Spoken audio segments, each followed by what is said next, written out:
Voilà, bien-aimé dans le Seigneur, je veux commencer à donner l'interprétation des songes ou du songe, parce que je ne sais pas si je veux donner les deux en même temps, que Tata Nzambe m'aide, que son esprit m'aide, que son esprit me soutienne.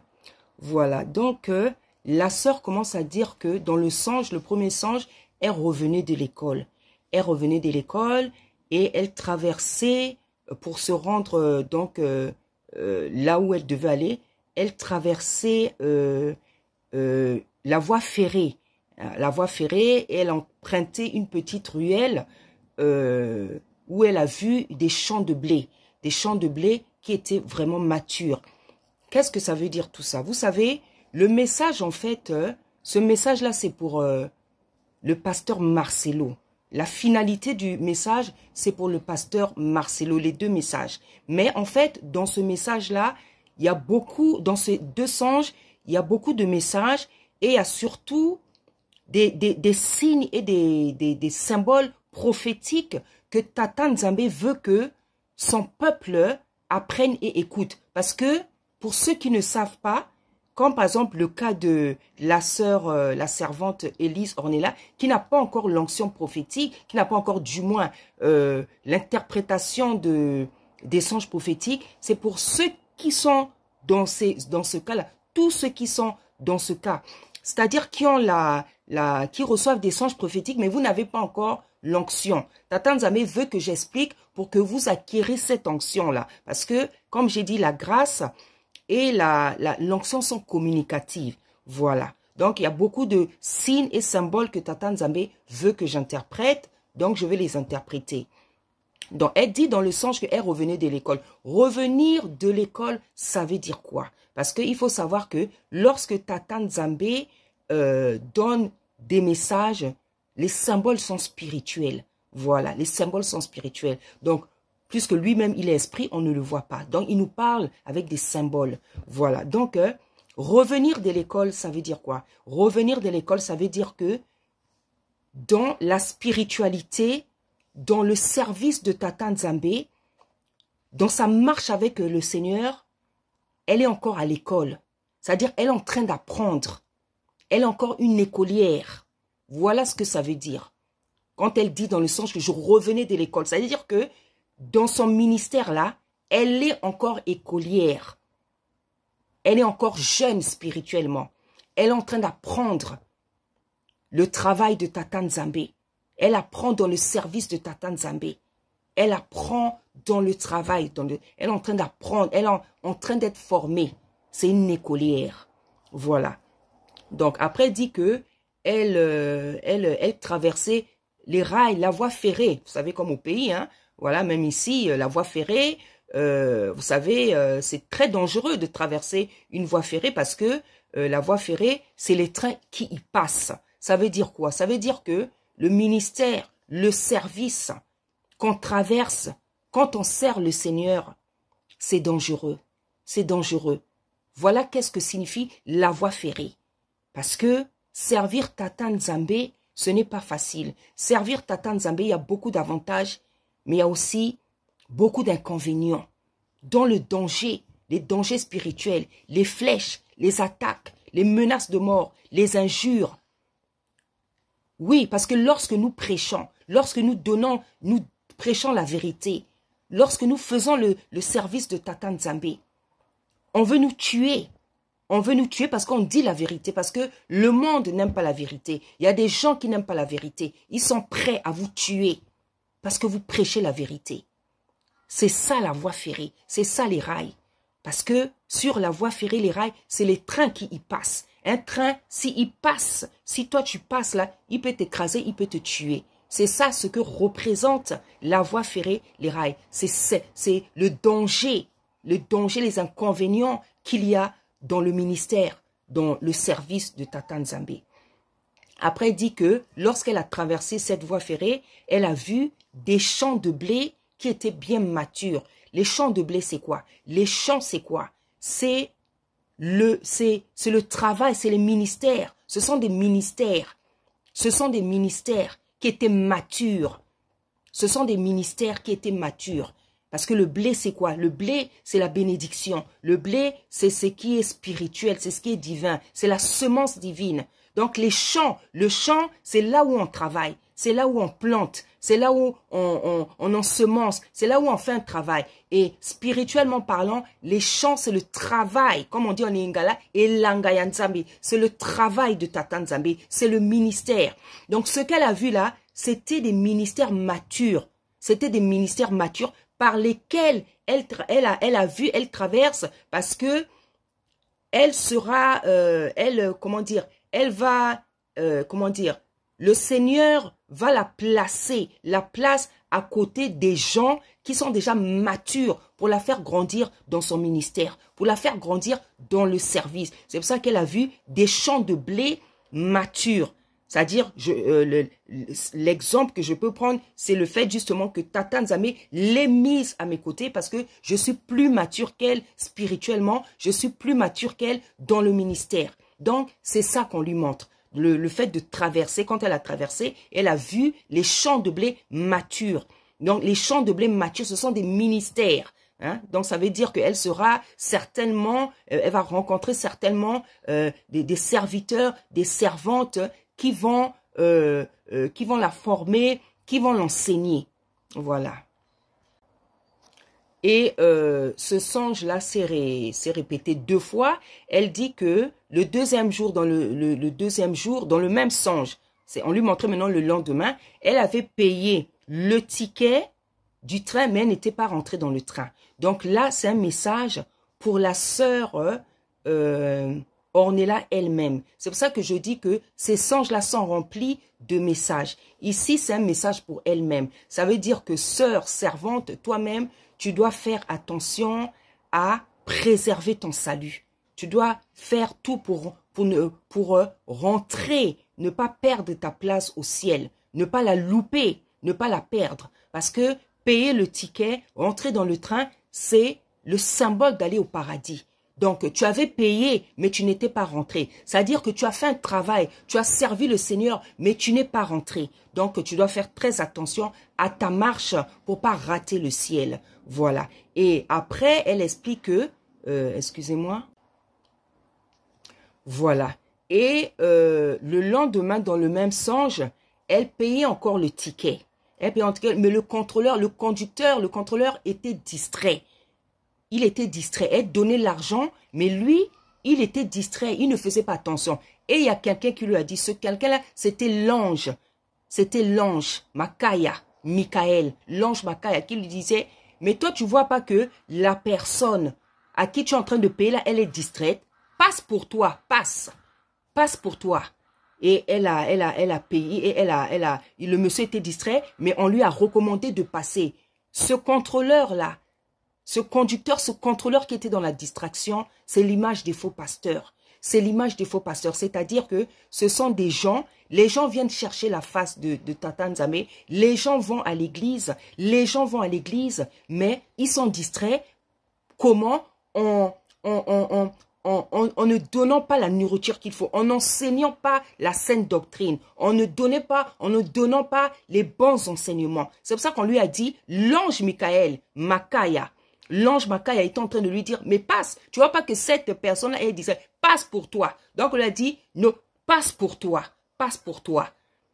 Donc, c'est l'image des fausses prédications, des faux pasteurs qui ne donnent pas la vraie nourriture, qui n'enseignent pas la vraie parole, qui n'enseignent pas la sainte doctrine. Donc, on lui a dit, passe. Parce que quand le fait qu'elle est repayée, parce que la première fois, elle avait payé, mais elle n'était pas rentrée. Elle a encore repayé son ticket. Ça veut dire quoi? Ça veut dire que dans sa marche, dans sa marche dans le Seigneur, dans sa vie de prière, elle va faire des efforts. Elle va tout faire pour pas rater le ciel. Et on lui a dit passe. Et c'est comme ça que elle a pu passer. Vous m'excusez, il y a des coupures parce que à chaque fois, je dois l'écouter pour interpréter fidèlement ce qu'elle a reçu. Donc, en avançant, elle voit comme une petite église, comme elle vous a expliqué. Elle voit comme une petite église. Elle a dit, c'était pas tout à fait une église, mais c'était comme une petite, les petites maisons, comme en Afrique, là, où les gens prient, en fait. Et devant, il y avait écrit, Kissa dit Déborah, Kissa dit son Kikongo. Ça veut dire servante. Donc, dans ce songe-là, on écrit Kissa dit Déborah, comme le nom de ma chaîne. Parce que avant ma chaîne s'appelait tout simplement Déborah TV, chaîne de sanctification.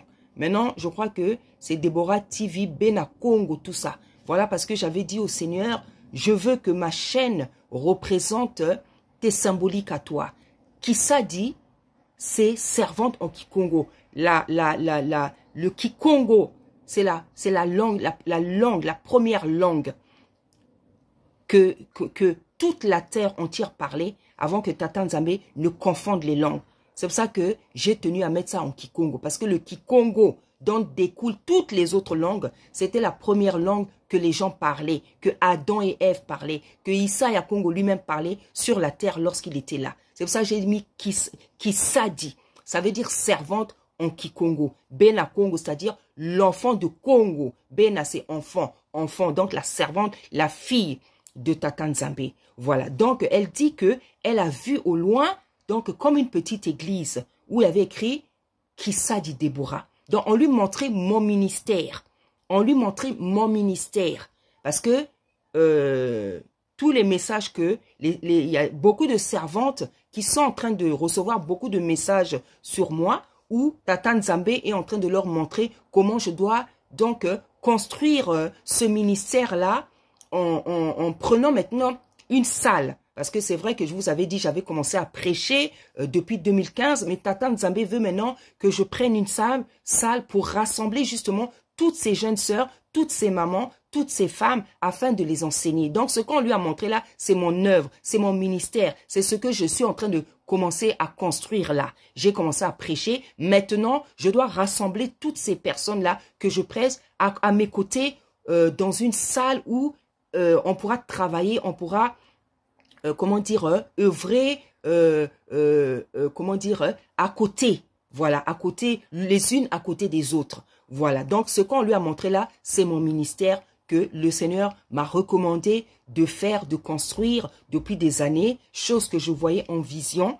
Depuis des années, il a parlé à des serviteurs, il a parlé à des servants et ces derniers temps, il n'arrête vraiment pas. Ça veut dire que c'est le temps. Je suis dans le temps où je dois maintenant construire, comment je peux dire, mon église, en fait, mon œuvre. Hein, et je suis obligée de prendre une salle parce que lorsque on rassemble maintenant les brebis que Tata Nzambe m'a donné, je peux pas les rassembler dans ma maison parce que ma maison, elle est trop petite. Voilà, c'est pas dans la maison. Il faut, là, le niveau que j'ai atteint, c'est maintenant le niveau de prendre une salle. Voilà, donc c'est ça qu'elle a vu. C'est ça qu'elle a vu. Et lorsqu'elle est rentrée, elle a vu et après elle est rentrée. Elle est rentrée dans cette petite église Kizinga, hein, Kizangi, je ne sais pas comment elle a dit ça parce que je maîtrise pas trop le Kikongo. Donc elle est rentrée et lorsqu'elle est rentrée, elle a vu la sœur Déborah, elle a vu le pasteur Marcelo et elle a vu papa Denis Lessi. Voilà, donc nous étions tous les trois, comme vous avez entendu, nous étions tous les trois dans cette église qui était la mienne et nous étions en train de parler. Ça veut dire quoi, bien-aimé? Ça veut dire que, parce que l'église là qu'on lui a montré, c'était la mienne. Donc c'était mon ministère. Et on a montré le pasteur Marcelo et le pasteur, le prophète Denis Lessi et papa Marcelo, le pasteur Marcelo. Ça veut dire quoi, bien-aimé? Ça veut dire que moi, je suis la servante de Tata Nzambe. Mais le fait que papa Denis Lessi et papa Marcelo, ils étaient aussi dans cette église, ça veut dire que ce sont des serviteurs. Malgré les choses bizarres qu'ils peuvent faire, ce sont des serviteurs. Tata Nzambe les reconnaît comme ses serviteurs. Malgré tout ce qu'on peut leur reprocher, Tata Nzambe les reconnaît comme leurs serviteurs. Parce que cette église-là, c'est vrai que c'est mon œuvre, c'est mon ministère, mais c'est la maison de Tata Nzambe. Donc nous étions tous les trois dans la maison de Tata Nzambe. Ça veut dire que Tata Nzambe nous reconnaît tous comme des serviteurs. La sœur Déborah, le prophète Denis Lessi et le pasteur Marcelo Tunasi. Nous sommes ses enfants, nous sommes ses serviteurs. Donc malgré tout ce qui leur arrive, malgré toutes les choses bizarres par lesquelles ils passent, malgré ce qu'on peut leur reprocher, le Seigneur nous a montré ensemble parce que le Seigneur les reconnaît comme ses serviteurs. Et ça veut même dire plus, bien-aimés. Mais je veux pas trop rentrer parce que ça serait vraiment des profondeurs. Mais Papa Denis Lessi, qui est prophète, il sait qu'est-ce que ça veut dire. Le pasteur Marcelo Tounassé, qui est aussi un serviteur, sait ce que ça veut dire. Le fait qu'ils se retrouvent avec moi dans mon ministère, eux-mêmes, ils savent qu'est-ce que ça veut dire. Voilà. Donc, ça veut dire que Tata Nzambe nous reconnaît comme ses enfants. Nous sommes ses serviteurs. Malgré ce qui arrive à Denis Lessi, malgré ce qui arrive à Papa de Marcelo Tounassé, malgré leurs péchés, leurs défauts, malgré ce qui leur arrive, ce sont des serviteurs. Ce sont des serviteurs, bien-aimés. C'est pour ça, bien-aimés, je veux me permettre de donner un conseil à certaines personnes. Ne vous précipitez, et je m'adresse à des femmes comme à des hommes. Dans la vie, ne vous précipitez jamais de juger les gens, de dire, oh, parce que Dieu t'a montré quelque chose, c'est pas une servante, c'est pas un serviteur. Lorsque Tata Nzambe nous montre des songes, lorsque Tata Nzambe te montre un songe sur une servante, sur un serviteur, si c'est quelque chose de négatif, ne te précipite pas de dire que ce n'est pas une servante, ce n'est pas un serviteur. Il faut faire grandir ta maturité. Tata Nzambe ne nous montre jamais quelque chose de négatif sur les uns et les autres pour que tu condamnes la personne. Loin de là.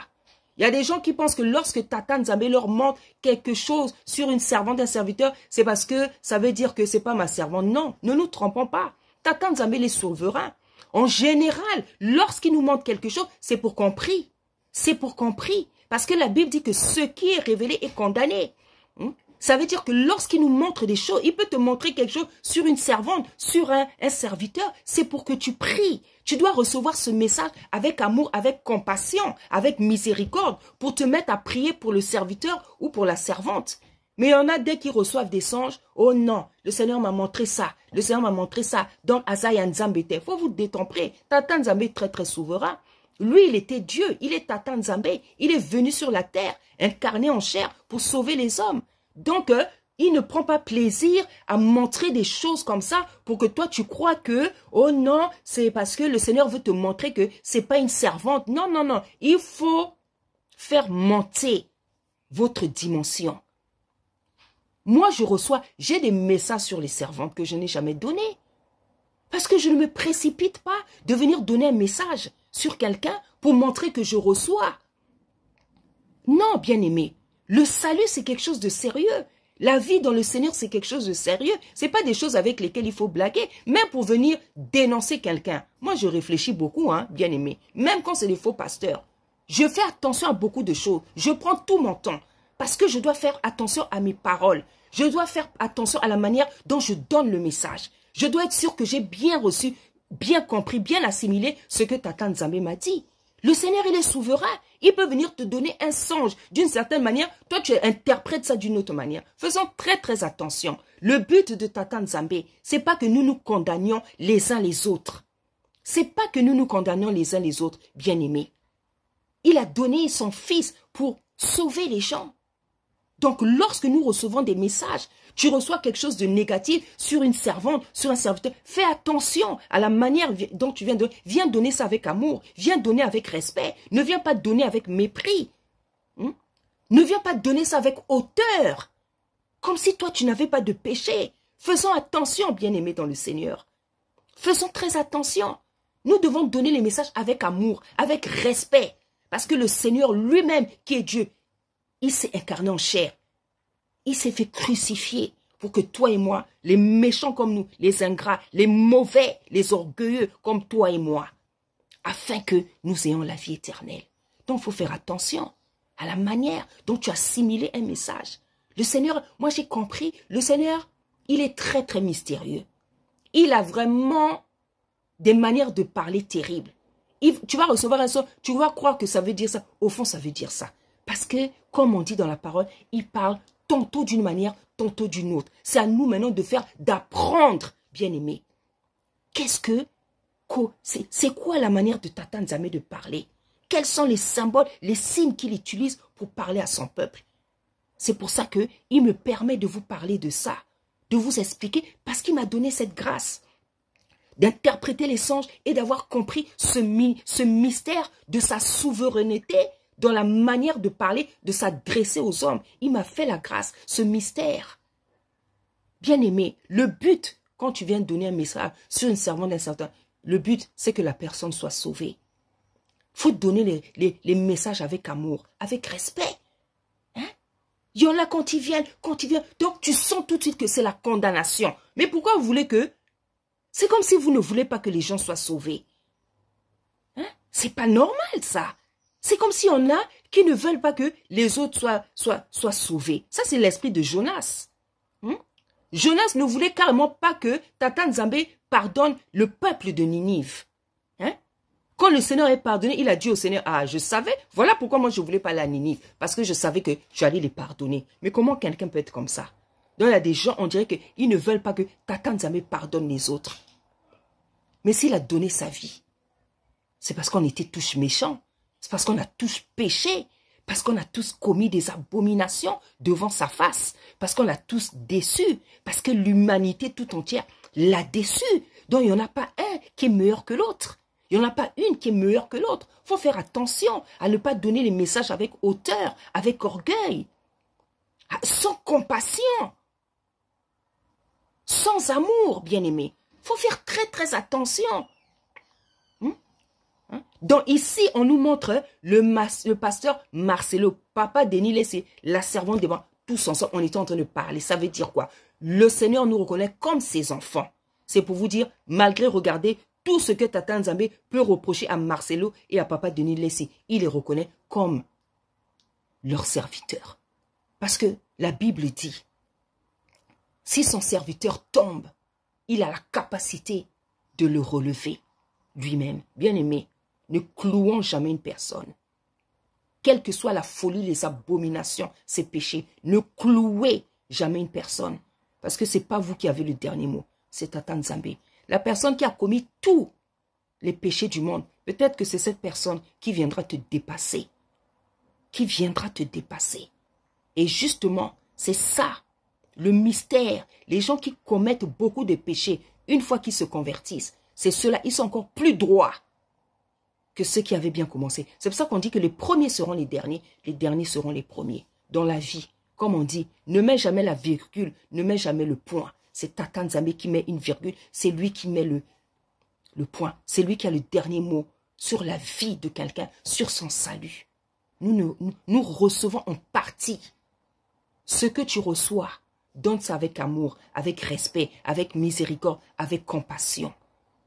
Parce que toi qui as la grâce de recevoir des choses aujourd'hui, tu ne sais pas demain comment tu vas terminer. Soyons humbles, restons humbles. Lorsque tu es humble, Tata Nzambe t'utilise avec puissance. Il aime travailler avec les gens qui ont l'humilité. Voilà ce que je voulais dire. Donc, je disais que Tata Nzambe reconnaît pasteur Marcelo et papa Denis Lessé comme ses enfants. Et elle dit que nous étions en train de parler. Nous étions en train de parler dans cette église-là. Ça veut dire quoi? Ça veut dire spirituellement, nous nous connaissons. Papa Marcelo, on se connaît spirituellement. Ils savent qui je suis. Moi, je sais qui ils sont. Donc, nous savons qui nous sommes les uns les autres. C'est pour ça que vous voyez, on parlait ensemble. Et elle dit que ce que le pasteur Marcelo était en train de dire, quand il se plaignait, quand il disait que tout le monde est en train de m'accuser, mais je ne suis pas totalement fautif. Elle-même aussi, elle savait ce qu'elle faisait. Ça veut dire quoi? Et elle dit que c'est la seule partie qu'on l'a laissé écouter. Ça veut dire quoi, bien-aimé? Ça veut dire que le pasteur Marcelo Tunasi, il connaissait les œuvres de sa femme. Il est conscient qu'il n'est pas totalement fautif. Il est conscient que si sa femme est partie, ce n'est pas tout à fait à cause de toute la faute n'est pas sur lui. Parce qu'il dit, elle-même aussi, elle savait ce qu'elle faisait. Ça veut dire que pasteur Marcelo connaissait les œuvres ténébreuses de sa femme. Ça veut dire quoi, bien-aimé? Ça veut dire que maman Blanche, malgré sa douceur, malgré cette beauté, malgré cette grâce, maman Blanche aussi avait des œuvres ténébreuses. C'est-à-dire qu'elle faisait des choses que personne ne pouvait imaginer. Mais le pasteur Marcelo connaissait ces choses, il connaît ces choses. C'est pour ça que Tata Nzambe attend de lui La repentance, la confession, papa. Parce que tu as beaucoup de choses à confesser. En ce qui te concerne et même en ce qui concerne ta femme. C'est pour ça que la Bible nous dit que la beauté est vaine, la grâce est trompeuse. Hein? Ça veut dire que tu peux voir une belle personne, sa beauté. La beauté peut vous tromper, bien-aimé. La beauté de quelqu'un peut tromper. Parce que lorsque on voit une personne qui est belle, hein, avant, on se disait que non, la personne est tellement belle quand on était plus jeune. On se disait que non, cette beauté, automatiquement, la personne est gentille, elle est droite, elle est honnête. Mais non, c'est pas ce que ça veut dire. C'est pour ça que Tata Nzambe, il dit dans sa parole. C'est pour ça que Tata Nzambe dit dans sa parole, dans Proverbe, il dit, la beauté est vaine, la grâce est trompeuse. Donc, pasteur Marcelo, il connaissait les œuvres de Maman Blanche. Maman Blanche, malgré sa beauté, sa grâce, sa gentillesse, sa générosité, elle faisait certainement des mauvaises choses que son mari connaît. Et c'est tout ça qu'il doit confesser. Parce que la Tata Nzambe dit dans sa parole, rien de ce qui est caché restera éternellement caché, bien-aimé. C'est pour ça, toi qui vis dans l'hypocrisie, toi qui fais beaucoup de choses, parce que des choses bizarres dans ta vie, tu fais des choses cachées. Comme, c'est pas tout le monde qui peut te voir, mais il y en a un qui te connaît. Il y en a un qui te connaît, qui voit tout. La Bible dit qu'il a ses yeux fixés sur tous les fils de l'homme. Tata Nzambe voit ce que nous faisons en secret. C'est pour ça que moi, parfois, quand je ne suis pas contente, je dis des choses, je le regarde, je dis, Seigneur, ce que je suis en train de dire là, je le dis devant toi. Parfois, je suis en train de raisonner sur un serviteur ou une servante. Je parle avec le Seigneur. Je dis, Seigneur, ce que je dis, tu m'entends. Je le dis devant toi. Je ne critique pas, je dis devant toi. Et je sais que tu m'entends. Donc, je parle devant toi. Ah oui, c'est comme ça. Moi, quand je peux faire quelque chose, par exemple, quelque chose que le Seigneur ne peut pas approuver. Je dis, Seigneur, je fais ça devant toi. Je parle devant toi. Je critique pas la personne. Je parle devant toi parce que ce comportement-là, je trouve que c'est bizarre. Et je le dis devant toi. Je discute avec mon Seigneur. Hein? Donc, les personnes qui ont l'habitude de faire des choses dans la vie, c'est ce qu'on appelle l'hypocrisie. C'est-à-dire, tu présentes une image de toi qui n'est pas la tienne. Hein? Tu veux te faire passer pour une personne douce, tu n'es pas douce ou doux. Tu veux te faire passer pour quelqu'un de droit, tu es pour toi malhonnête. Tu veux te faire passer pour quelqu'un de... C'est l'hypocrisie. C'est l'hypocrisie. Tout ce que nous faisons dans nos maisons, nos pensées, tout le monde ne voit pas, tout le monde ne connaît pas. Mais il y en a un seul qui sonde les cœurs et les reins et qui mettra à nu toutes les œuvres et les pensées des hommes, bien-aimés. C'est pour ça, efforçons-nous d'être droit, d'être honnête, d'être transparent dans la vie, avec toi-même, avec Tata Nzambe, surtout avec lui et avec les autres. Ne donne pas une image de toi qui n'est pas la tienne. Sois naturel, comporte-toi naturellement, laisse-toi aller.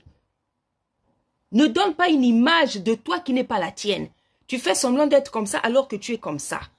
Tu dis des choses qui sortent de ta bouche alors que dans la tête, tu as autre chose. Il faut arrêter tous ces comportements. Voilà. Donc, pasteur Marcelo Touna, qui était en train de dire, elle-même aussi, ce qu'elle faisait. Ça veut dire que le pasteur savait que Maman Blanche avait des choses qui n'étaient pas bien. Elle faisait des choses qui n'étaient pas bien.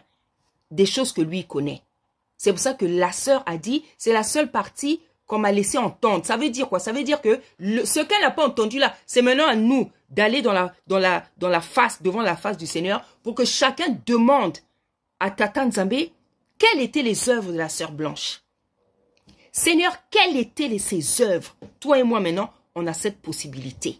On doit maintenant aller demander parce que le Seigneur veut qu'on le demande. Parce qu'il a des choses à nous dire. Il a des choses à nous dire. Il a des choses à nous apprendre, bien-aimés. Bien-aimé, l'hypocrisie, ce n'est pas bien. L'hypocrisie est citée parmi certains péchés là où tu ne pourras pas rentrer au ciel. L'hypocrisie, c'est quelque chose de terrible, bien-aimé. L'hypocrisie, c'est quelque chose... C'est-à-dire, tu veux donner une image de toi qui n'est pas l'image réelle. Mais c'est terrible. Comment veux-tu rentrer au paradis en ayant l'hypocrisie? Tu ne peux pas. Parce que là-bas, il n'y a pas de péché. C'est la pureté, c'est la sainteté. Il n'y a pas de péché.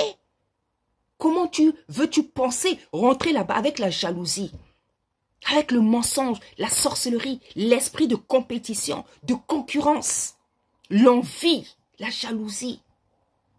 Comment veux-tu rentrer, bien-aimé, avec des choses comme ça? Personne ne rentrera là-bas souillé. Personne. Donc, Tata Nzambe veut maintenant que toi et moi, nous allons dans sa présence pour demander, Seigneur, quelles étaient les œuvres ténébreuses de Maman Blanche? Qu'elle faisait en secret? En dehors de la chair, en dehors de l'église, quelle était sa vraie nature? Parce qu'il y en a qui sont tellement sentimentaux dans les commentaires là. Laissez la femme là tranquille. Laissez la femme là tranquille. Laissez la femme là tranquille. Laissez le pasteur tranquille. De toute manière, elle est déjà morte. Vous ne voyez pas qui souffre. Vous pensez que Tata Nzambe, c'est un sentimental. Il n'est pas sentimental.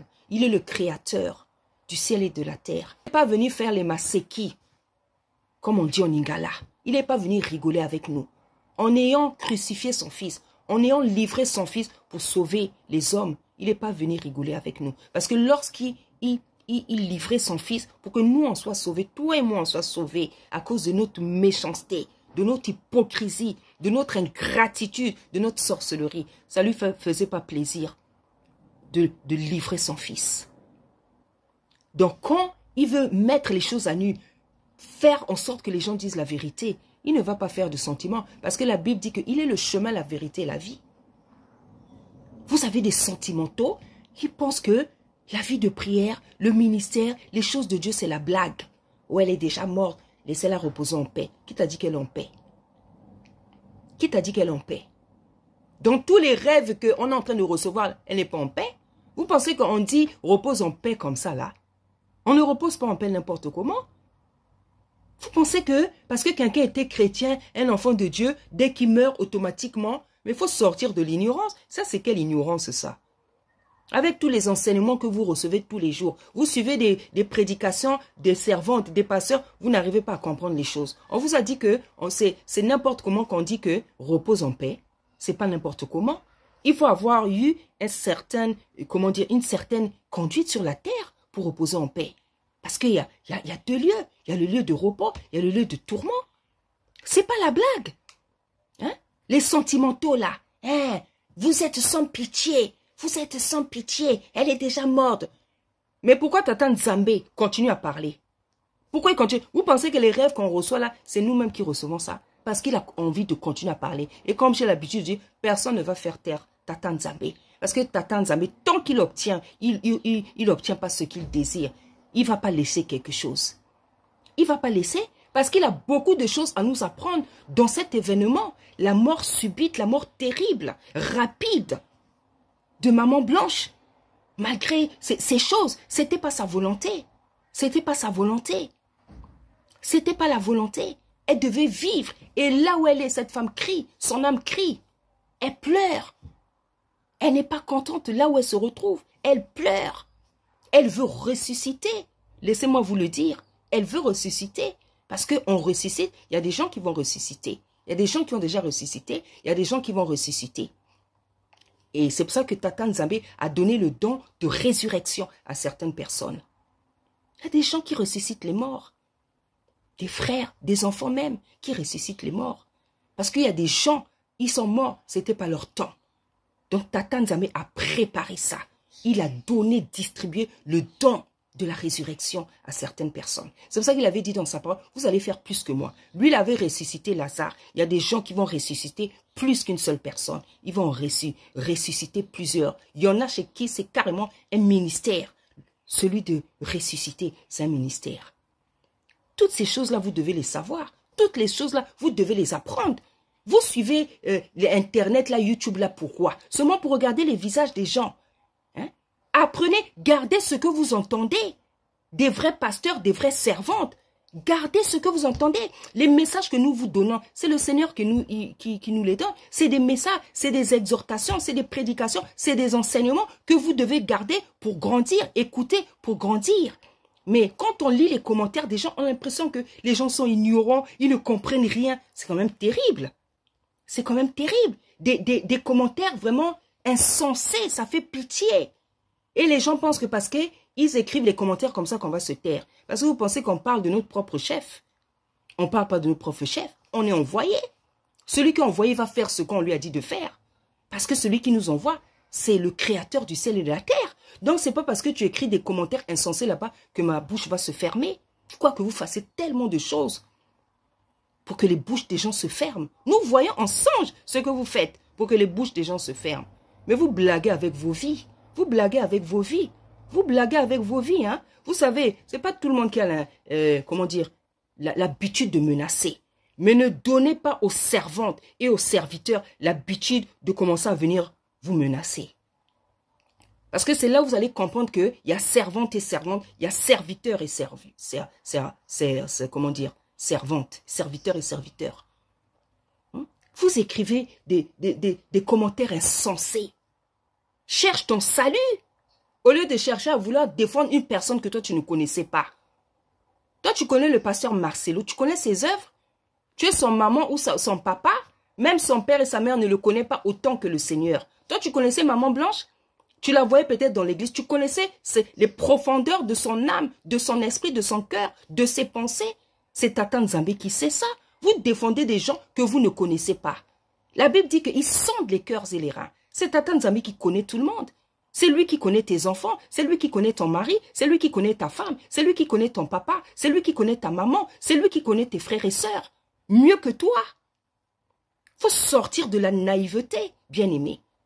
Tu penses que parce que c'est ton mari, tu le connais. Tu penses parce que c'est ta femme, tu la connais. Tu penses parce que c'est ton enfant, tu la connais. Ou tu le connais. Tu penses parce que c'est ton pasteur, ton frère, ta soeur, tu connais. Ta meilleure amie, ton meilleur ami. Sortez de l'ignorance. Lisez les proverbes. Lisez les livres des proverbes. Vous allez comprendre beaucoup de choses. Parce que c'est dans le livre des proverbes qu'on parle des défauts et des qualités des hommes. Faut grandir.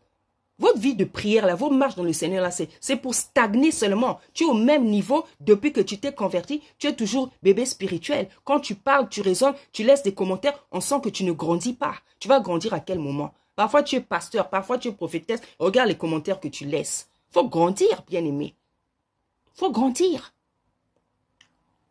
Donc, pour continuer l'interprétation de ce songe-là, je disais que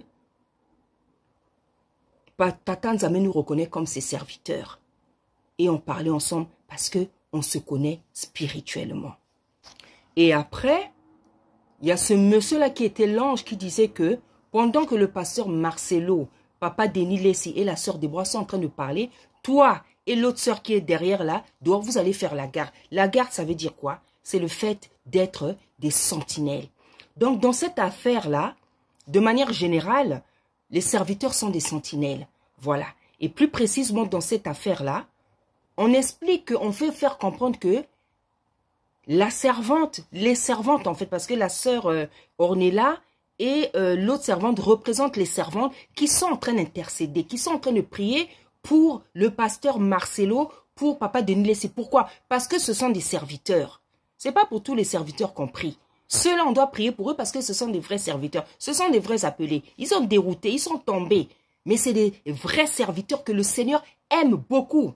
Il les aime beaucoup, je vous dis la vérité.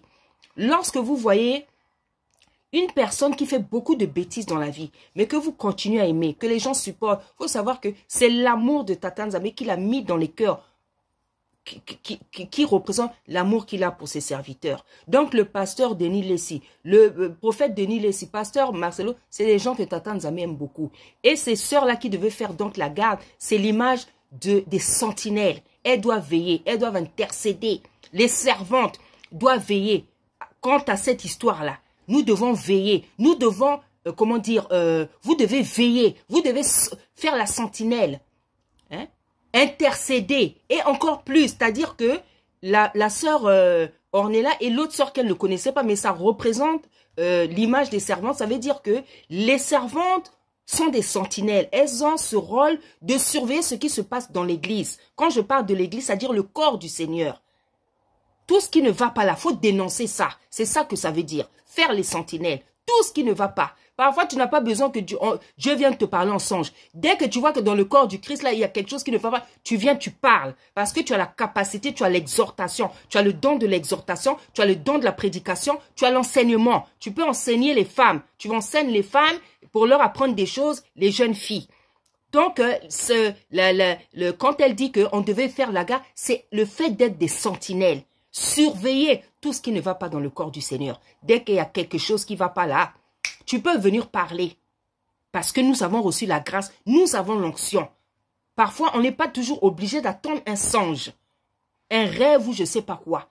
Tu vois quelque chose qui ne va pas, tu es une sentinelle, tu es servante, tu as un ministère, tu as l'onction, tu as le droit de parler parce que tu es une sentinelle. Voilà qu'est-ce que ça veut dire. Ça, c'est donc, bien aimé, l'interprétation du premier songe. Merci. Deuxième songe, bien aimé, voici l'interprétation. La servante dit que dans le deuxième songe, qui est la suite du premier, elle a vu le pasteur Marcelo venir à Brazzaville avec le corps de sa femme dans un cercueil blanc. Et, donc bien aimé, je disais que la sœur dit dans le songe que le pasteur Marcelo est venu avec le cercueil, le corps de sa femme à Pointe-Noire. Comme vous le savez, Pointe-Noire, c'est la capitale économique de Brazzaville. C'est là où il y a le pétrole, là où on extrait le pétrole. C'est la capitale économique. Et c'est là où aussi que la famille de la sœur Ornella, Lise, habite. Voilà. Ils se sont mis à prier. Donc, il y avait elle, il y avait une autre sœur, il y avait son papa. Hein, je ne sais pas si c'est son papa ou c'est son beau-frère qui est pasteur aussi. Donc, ils se sont tous mis à prier. Ils ont prié. Et la sœur Blanche s'est réveillée. Donc, qu'est-ce que ça veut dire cette partie? Ça veut tout simplement dire que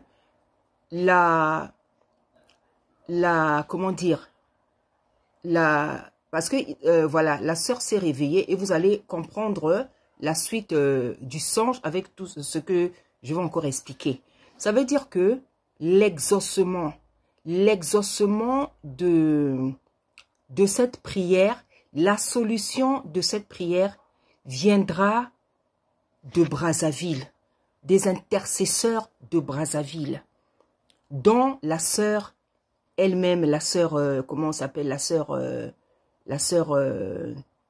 Ornella. Voilà, la solution viendra de l'intercession de Brazzaville, c'est-à-dire des servantes de Brazzaville, des serviteurs, des gens qui sont à Brazzaville. Pourquoi? Parce que à Kinshasa aussi, il y a des servantes, il y a des pasteurs, il y a des gens qui peuvent prier pour eux, le pasteur Marcelo. Mais le Seigneur sait pourquoi le pasteur Marcelo emmène le cercueil à Brazzaville. Ça veut dire quoi? Ça veut dire que spirituellement, le pasteur Marcelo est en train de désirer que ce soit les gens de Brazzaville qui prient pour lui. Ce soit les intercesseuses, des femmes de Dieu, des servantes de Dieu qui prient pour lui. C'est pour ça que vous voyez, dans le songe, il emmène le cercueil de sa femme à Pointe-Noire, qui est la ville capitale, la capitale économique. Ça veut dire qu'il désire, ça montre qu'il désire que ce soit les gens, les intercesseuses, les servants de Dieu de Brazzaville qui prient pour lui. Pourquoi? Parce qu'à Kin, on n'arrête pas de le condamner. Parce qu'à Kinshasa, on n'arrête pas de le condamner. Et c'est ça, Kinshasa, la mauvaise habitude de nos frères et sœurs de Kinshasa. C'est-à-dire que dès que quelqu'un fait une faute, dès que quelqu'un se comporte mal, on le lapide. Voilà ce qui caractérise nos frères et sœurs à Kinshasa. Dès que quelqu'un fait une faute, dès que quelqu'un est dans un péché, il est lapidé. Il n'y a pas d'égard, il n'y a pas de compassion, il n'y a pas de miséricorde, alors que nous sommes tous des pécheurs. S'il n'y avait pas de pécheurs, si nous n'étions pas tous vraiment méchants, bien-aimés, le Seigneur, Tata Nzambe, n'aurait pas envoyé son fils. S'il a dû envoyer son fils, c'est parce qu'on est tous mauvais. Hein? Mais c'est vrai que à Kinshasa, lorsque quelqu'un fait une erreur, lorsque quelqu'un se retrouve dans un péché, c'est la lapidation. Vous allez voir, tout le monde va le lapider. Tout le monde va lui jeter la pierre.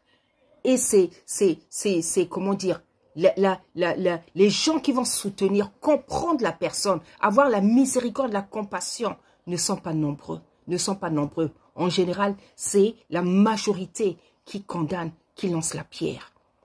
Pourtant, on est tous des pécheurs. Le Seigneur est mort pour nous. On est tous des pécheurs. Mais la mauvaise habitude que j'ai constatée qu'il y a à Kinshasa, les frères et sœurs n'ont pas de miséricorde.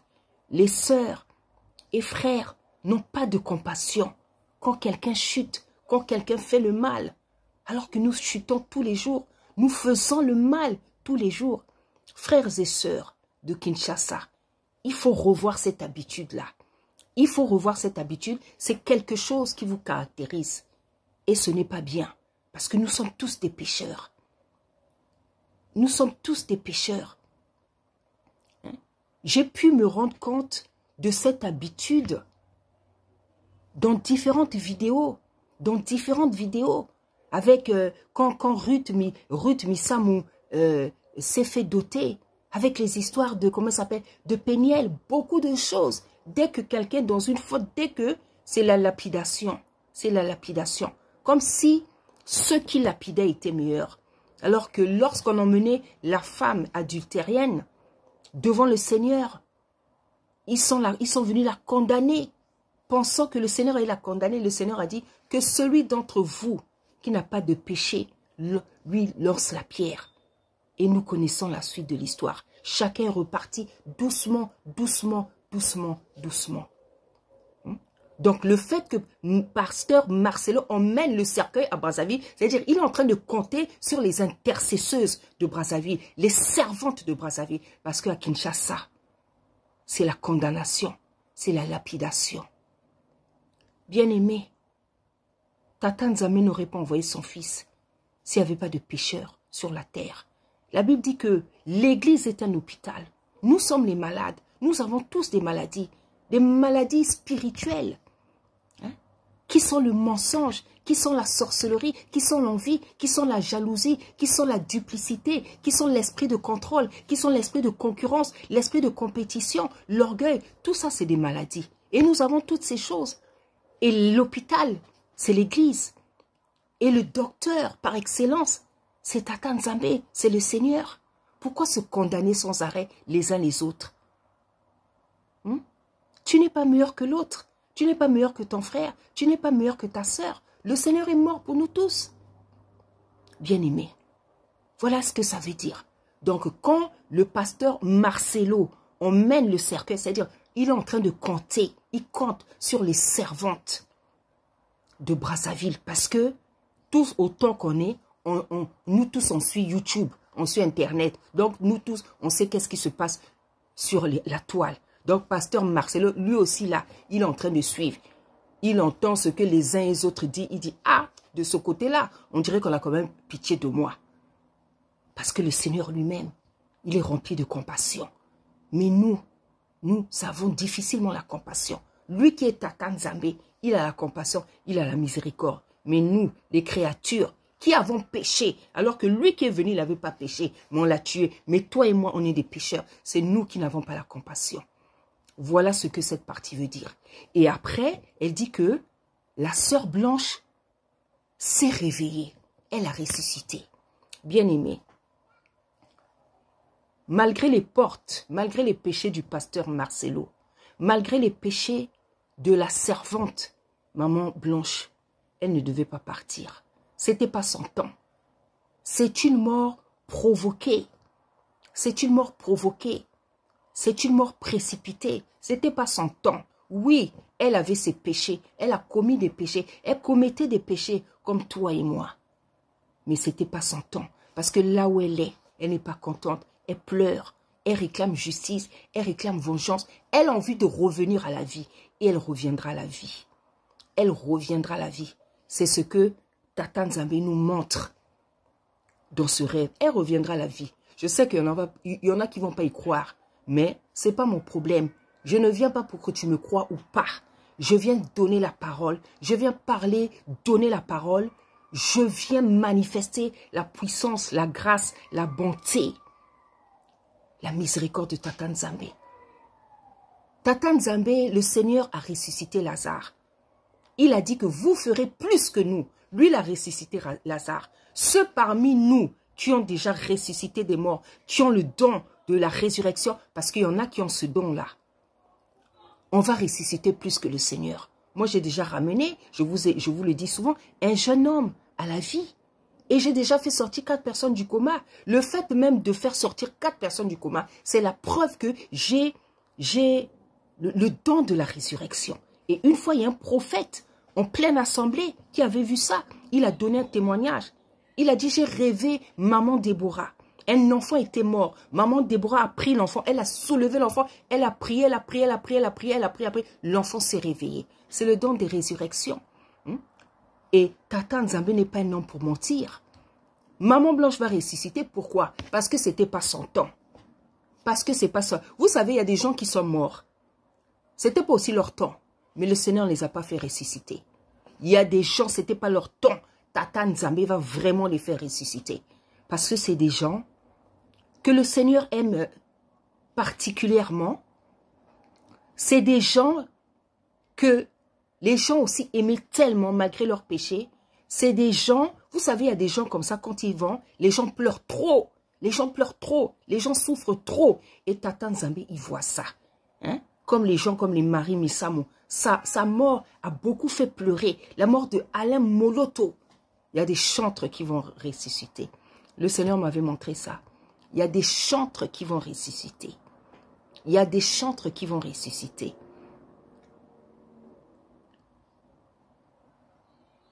La sœur Blanche va ressusciter au nom puissant d'Issaïa Congo.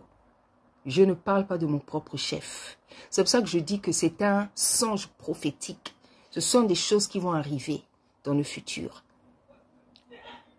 Lorsque moi je dis quelque chose, Tata Nzambe l'accomplit fidèlement à ce que je dis.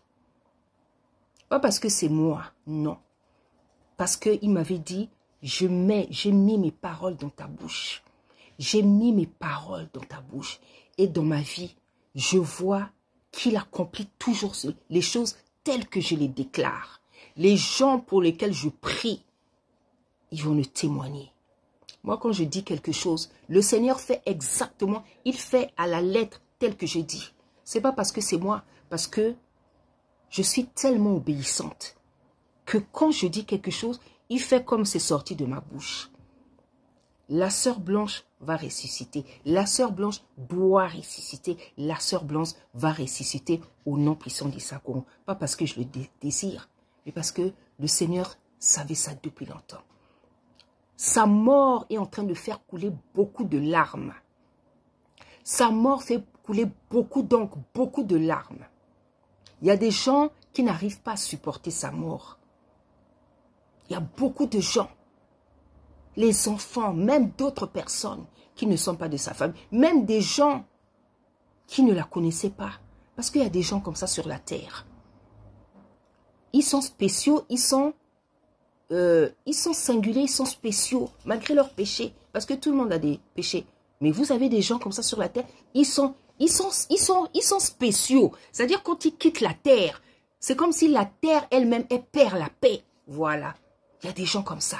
C'est comme si la terre sent qu'on lui a enlevé quelque chose de précieux. Même la terre n'a pas la paix. Donc il y a des gens qui vont ressusciter parce qu'ils sont spéciaux. Et c'est le cas de Maman Blanche. Bien aimée, je vous le dis, la sœur Blanche va ressusciter. Elle va ressusciter. Tata Nzambe lui-même, il sait quand. Il sait quand. Moi, j'ai déjà rêvé la résurrection de quelqu'un, d'un chantre. Dans le rêve, je disais à mon mari, regarde comment son corps est chaud. Regarde comment son corps est chaud. Quand le corps de quelqu'un devient chaud, c'est que la personne reprend la vie.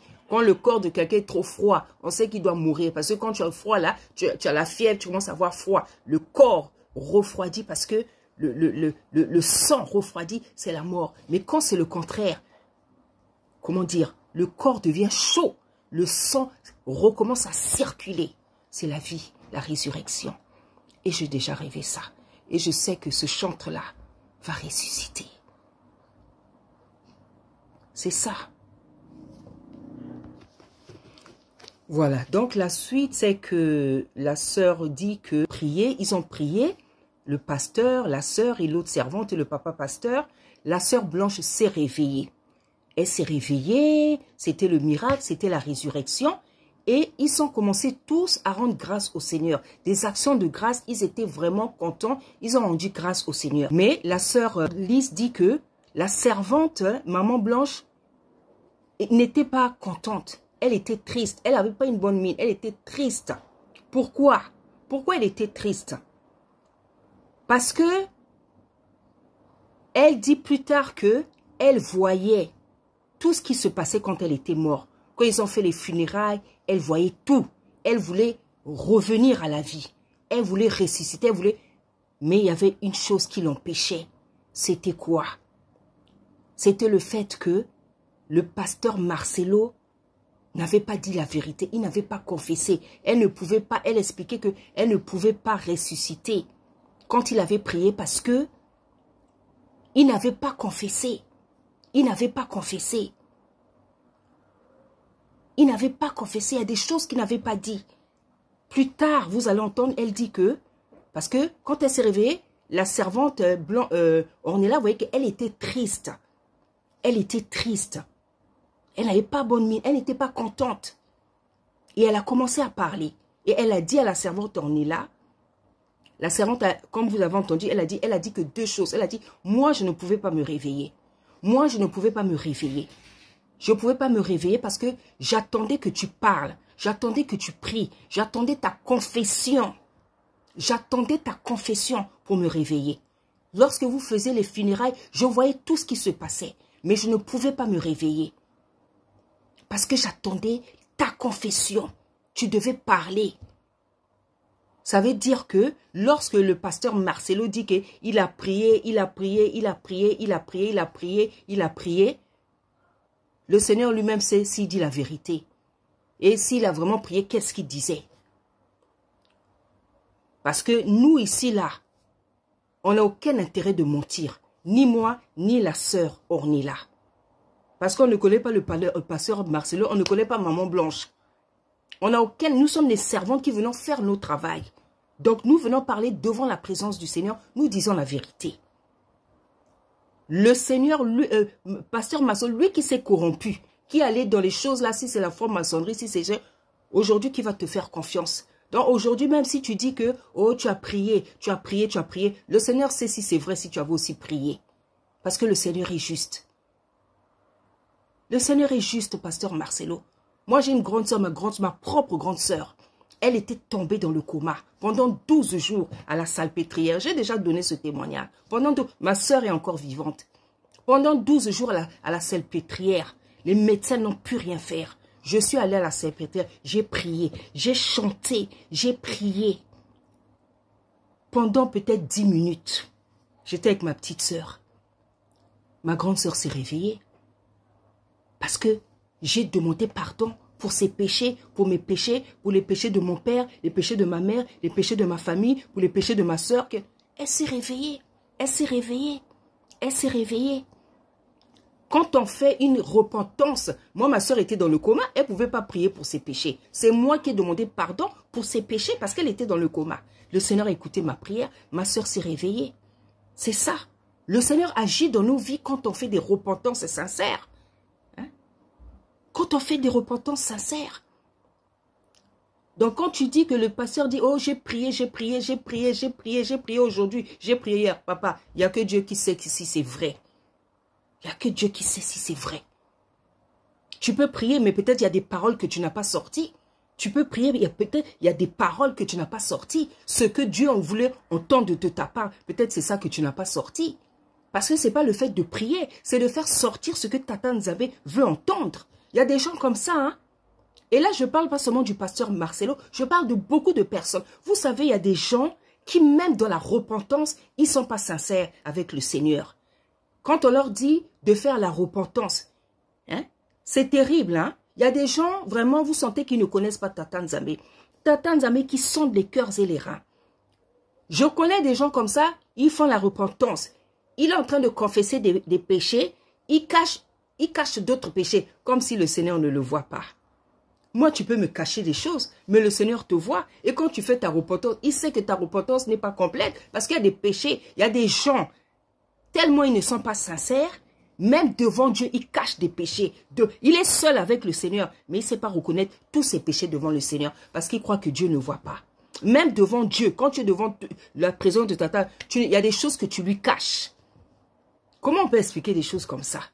Donc, il y a des gens, ils cherchent même à tromper Tata Nzamé. Est-ce que Tata Nzamé, on peut le tromper? Tu te trompes toi-même. Parce que lui, il voit ce que tu... Hein? Il y a des gens comme ça. Hein? Dans les cures d'âme, les gens vous cachent des choses. Tu peux me cacher des choses. Mais le Seigneur, il voit. Hein? Moi, j'ai eu affaire à une servante comme ça à Brazzaville. Hein? Elle avait ce qu'on appelle le Mwanza. Hein? À Kinlaba, on appelle ça le Mbassou. Mbassou. C'est-à-dire, c'est un sort qu'on te lance. Un sort qu'on te lance. Donc, c'est des plaies. Vous savez, les grosses plaies, là, les plaies, les boutons, là. C'est un sort. Elle avait ça. Elle est restée au moins ceux qui 2 ans, 4 ans, là, dans ces histoires. Elle va chez les médecins, il n'y a rien. On donne les médicaments. Elle va chez les catholiques, rien. Elle a souffert avec ça. Parfois, quand elle est à l'hôpital, on lui disait, mais comment même tu fais pour marcher avec ça? Hein? Parce que ça venait même jusqu'aux cuisses. Elle ne pouvait plus rien faire. Elle vendait les bénis. Elle ne pouvait plus rien faire. Elle n'arrivait plus à faire manger les enfants. Elle ne pouvait plus rien faire de sa vie, bien-aimée. Tellement c'était monté, c'était grave. Hein? Les gens n'arrivaient même pas à comprendre comment ça se fait qu'elle arrivait encore à marcher. Comment je suis arrivée à Brazzaville, elle fait partie de notre famille. Donc, il y a beaucoup de gens qui venaient chez nous, là. Elle est venue. On lui a dit que, bon, la maman, là, c'est une servante. Et tout, elle m'a expliqué le problème. On a prié, bien-aimé. On a prié. J'ai imposé mes mains. J'ai imposé mes mains sur ces plaies-là, sur ces boutons. Bien-aimé. Elle est venue, je crois, 1 ou 2 jours après. Tout était parti. C'était sèche. C'était parti. C'était parti. Après quelques jours plus tard, elle revient. C'est revenu. Je dis, c'est revenu comment? Moi, je sais que quand je prie pour quelqu'un, je vous m'en passe la grâce que le Seigneur m'a pris. Moi, quand je prie, les personnes pour lesquelles je suis en train de prier là, ils savent que ce que je dis, c'est la vérité. On va recevoir beaucoup de témoignages là parce que je dois maintenant ouvrir la chaîne de témoignages. Parce que le Seigneur fait des choses tellement grandes, on ne peut pas cacher ça pour nous-mêmes.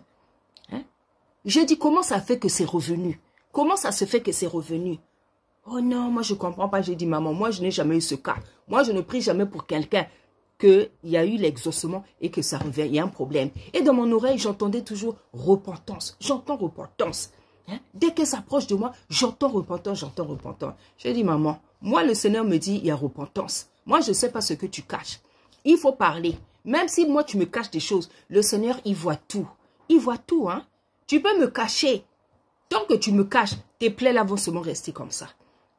Hein? Bien aimé, comme les gens pensent que le travail qu'on fait là, c'est la blague, on rigole. Les plaies là aussi, c'est resté comme ça. Donc, tous les jours, elle venait. Maman, j'ai mal. Maman, j'ai dit, hé, maman, le Seigneur a dit, fais la repentance. J'ai dit, va à la maison, on va faire la repentance.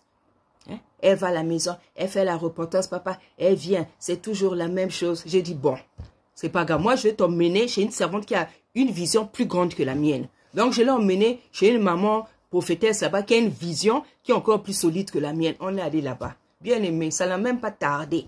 Comme la maman, là, elle a des visions. Comme on dit. Hein? Donc, la maman, là, elle a vu directement sa situation. Elle lui a parlé, papa, elle lui a parlé. Et après, je ne sais pas si c'est elle-même qui m'avait répété, la maman, là, ou si c'est la prophétesse. Elle me dit, oh. Mais elle, son problème, c'est quoi? Elle était avec un monsieur qui l'aimait beaucoup. Le monsieur l'aimait beaucoup. Le monsieur l'aimait beaucoup. Le monsieur lui avait promis le mariage. Il lui a donné beaucoup de cadeaux. Il lui faisait beaucoup de bien. Il a dépensé beaucoup d'argent pour cette femme-là. Mais elle est partie du jour au lendemain. On ne sait pas pourquoi.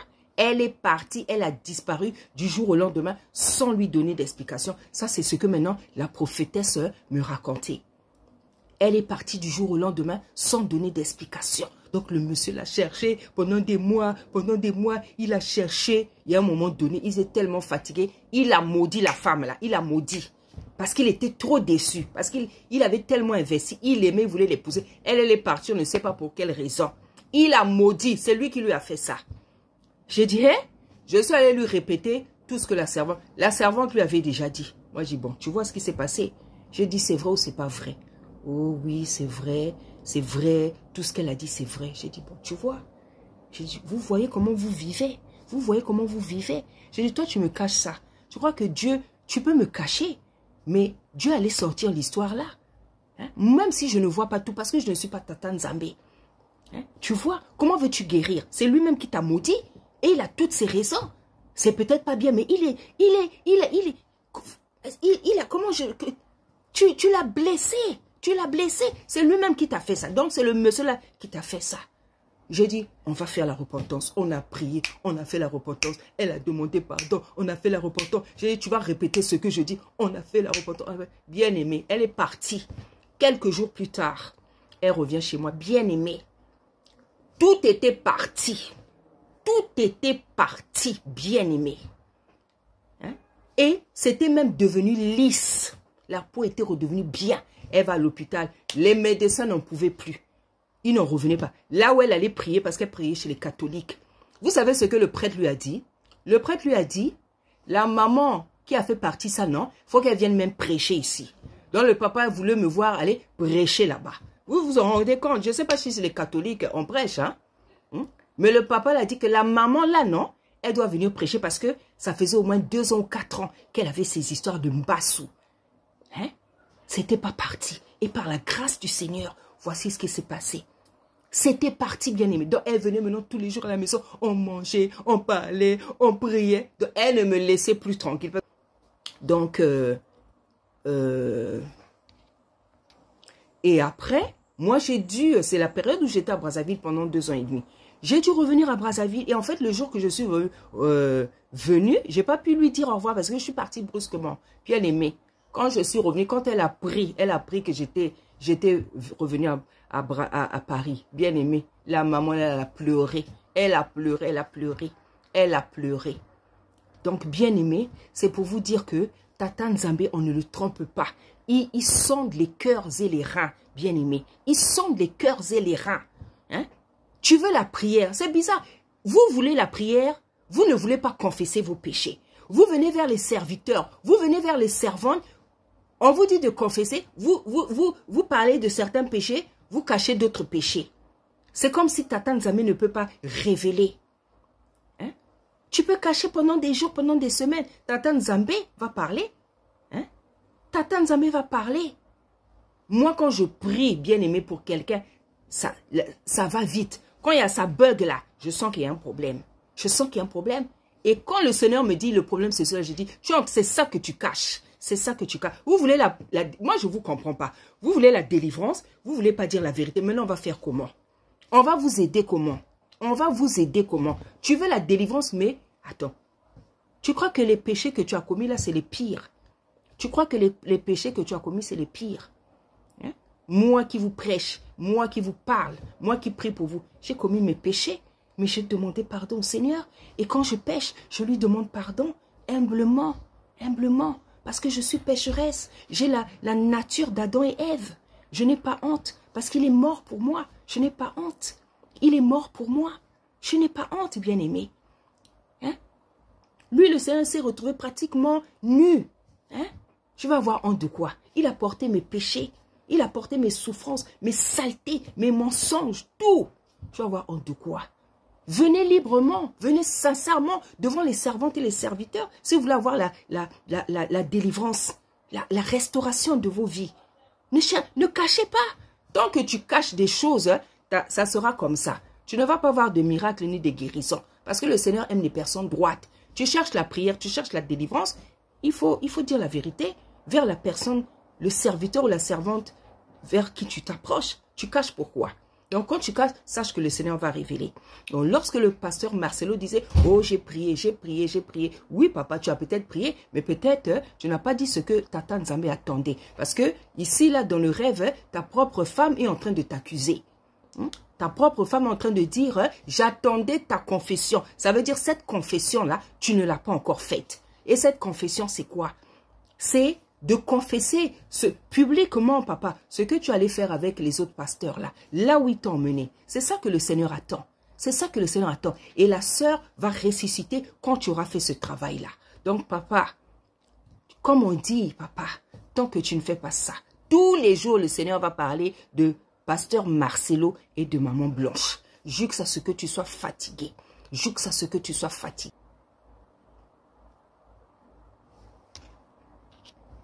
Donc, plus tard, la sœur dit que la maman Blanche avait une robe. Hein? Je vais mettre la robe là parce qu'elle m'a envoyé le modèle. Une robe verte. Le vert représente la paix, l'espoir.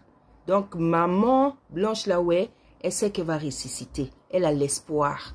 Parce qu'elle voit comment les gens sont en train de prier pour elle. Il y a des gens qui continuent à prier. Parce que quand vous êtes au-delà là-bas, vous savez toutes choses maintenant. Vous savez toutes choses. Parce que l'âme est libérée du corps. Elle est dans les sphères supérieures. Elle voit les choses. Hein? Donc la robe verte là, c'est l'espérance. Mais elle m'a dit que c'était bras cassés. Bras cassés là, je ne savais pas qu'est-ce que ça veut dire. J'ai dit envoie-moi les modèles des bras cassés. Parce que je ne sais pas qu'est-ce que ça veut dire. Donc les robes sont manches là. Et ça montre quoi? Ça veut parler de quoi? Du manque de dépouillement. Parce qu'une servante ne doit pas porter ce genre de robe. Vous voyez comment Tata Nzambe, vous voyez sa manière de parler. Donc il est très subtil, Tata Nzambe, il est très subtil. Il parle tantôt d'une manière, tantôt d'une autre. Il dit beaucoup de choses en même temps. Voilà comment il est le Seigneur. C'est pour ça qu'il faut demander le don d'interprétation. Parce que dans un singe, dans un rêve, il peut donner 10 messages. Les 10 messages là, tu dois avoir la capacité en tant que serviteur, en tant que servant, de pouvoir les interpréter. Voilà, c'est ça. Donc, la robe verte là, c'est l'espérance. Et elle dit que le pasteur Marcelo avait un costume rose. Rose, c'est une couleur féminine. Rose, c'est une couleur féminine. Le rose représente l'amour, la tendresse, la douceur. Hein? Donc, le costume, c'est un habit. Ça veut dire quoi? Ça veut dire que le pasteur Marcelo, c'est quelqu'un qui est doux. C'est quelqu'un, il est un peu comme une femme. Et ça se voit. C'est quelqu'un qui est doux. On sent que c'est quelqu'un qui est doux. C'est pour ça qu'il défend beaucoup la cause des femmes. Il y a des hommes comme ça, hein? Il défend beaucoup. C'est quelqu'un qui est doux. Le costume rose là, parce que le rose, ça représente l'amour, la tendresse, la douceur. C'est une couleur féminine. C'est-à-dire que c'est quelqu'un qui est doux. Hein? C'est ça qu'il parlait de sa femme. Vous voyez, avec beaucoup de sentiments, de romantisme, c'est quelqu'un qui est doux. Et c'est cette douceur-là aussi qui fait que il n'a pas le courage de confesser, de se lever pour parler. Parce que le courage, c'est quelque chose aussi, c'est une caractéristique des hommes. Je ne dis pas que les femmes ne sont pas courageuses, mais un homme doit être courageux. C'est pour ça qu'on montre avec le costume rose, l'ensemble. C'est un habit, c'est un comportement. C'est la douceur, c'est la tendresse. Regardez, pasteur Marcelo, quand il parle de sa femme, vous sentez que vraiment il était amoureux de sa femme. Il est sentimental, il est romantique. C'est ça.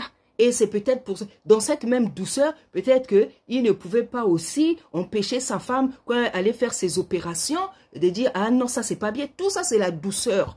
Parfois, la douceur, là, ça devient aussi comme un défaut. C'est pour ça qu'on nous dit Salomon pécha à cause de l'amour. À cause de l'amour aussi, tu peux pécher. Hein? Pourtant, l'amour en soi, c'est pas une mauvaise chose. Mais on dit que Salomon pécha beaucoup à cause de l'amour. Il a aimé tellement de femmes. Et ces femmes-là l'ont mené dans beaucoup d'histoires bizarres.